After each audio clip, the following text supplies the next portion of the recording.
Hello' বন্ধুসকল, আজি লৈ আহিছোঁ ফোনপে'ত কেনেকৈ আধাৰ কাৰ্ডৰ জৰিয়তে একাউণ্ট খুলিব পাৰিম। তো এতিয়া আমাৰ সম্পূৰ্ণ কাম কৰিব পাৰিম। প্ৰথমত আহিব লাগিব ফোনপে', তাৰপিছত বেংকত ক্লিক কৰিব লাগিব।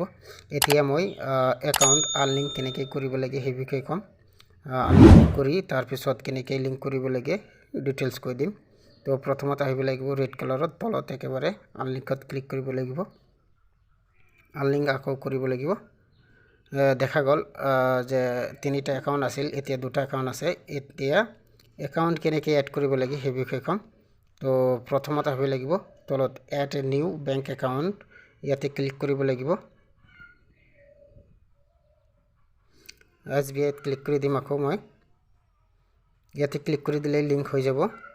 তো এইটো প্ৰচেছ আছিল। এতিয়া পিন কেনেকৈ বনাব লাগে সেইটো বিষয়ে ক'ম।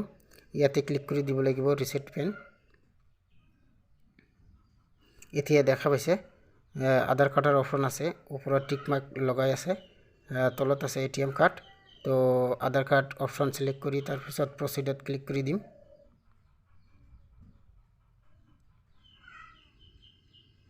মই প্ৰচিডত ক্লিক কৰি দিছোঁ। এতিয়া আধাৰ কাৰ্ডৰ 6 ডিজিট নাম্বাৰ দিব লাগিব, ফাৰ্ষ্টৰ কেইটা দিয়াৰ পিছত প্ৰচিডত ক্লিক কৰিব লাগিব। এতিয়া দেখা পাইছে আধাৰ কাৰ্ডৰ OTP অট'মেটিকলি লৈ লৈছে। তাৰপিছত বেংকৰ OTP বহুৱাই দিব লাগিব। ৰাইট চিনত ক্লিক কৰি দিছোঁ মই। এতিয়া বেংকৰ OTP দিব লাগিব, ওপৰত আহিছে।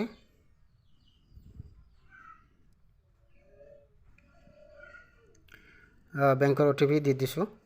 ৰাইট চিনত ক্লিক কৰি দিছোঁ তলত কিবোৰ্ডত।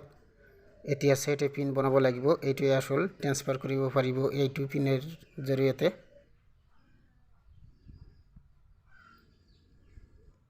তো মই দি আছোঁ পিন কোড। এতিয়া কনফাৰ্ম কৰি দিব লাগিব।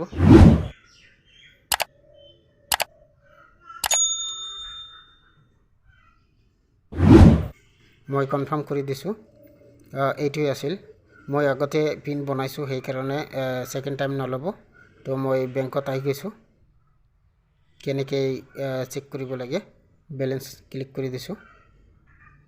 এইটো প্ৰচেছ আছিল আধাৰ কাৰ্ডৰ জৰিয়তে ফোনপে'ত কেনেকৈ একাউণ্ট খুলিব লাগে। তো পাৰিলে ছাবস্ক্ৰাইব কৰি দিব মোৰ চেনেলটো। তো লাইক কৰি দিব, কমেণ্ট কৰি দিব।